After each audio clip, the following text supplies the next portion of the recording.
Hello বন্ধুরা, আসসালামু আলাইকুম। Welcome back to my channel. এই ভিডিওটা হচ্ছে শুক্রবারের ভিডিও। তা আমি আমার ছেলেকে সাজিয়ে গুছিয়ে দিচ্ছিলাম জুম্মার নামাজের জন্য। তো এই যে ওকে গোসল করে রেডি করিয়ে দিলাম। তো এই যে চুলগুলো আঁচড়িয়ে দিচ্ছিলাম। তো আসলে কি একটা মানুষের হয় না যে বেঁচে থাকার জন্য একটা মানে শিকড়ের প্রয়োজন হয়। তো এটাই হচ্ছে আমার সেই শিকড়টা।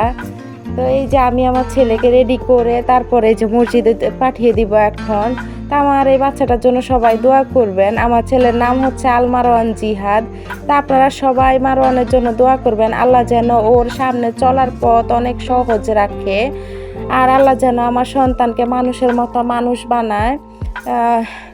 এটাই আসলে সব মায়েদেরই একটাই চাওয়া, যে হাজারটা সন্তান থাকলেও হাজারটা সন্তানই যেন সুস্থ সবল বা মানুষের মতো মানুষ হয়, এটা সব মায়েরই চাওয়া। তো এই যে আমার ছেলেটাই যেন আস্তে আস্তে দৌড় দিল।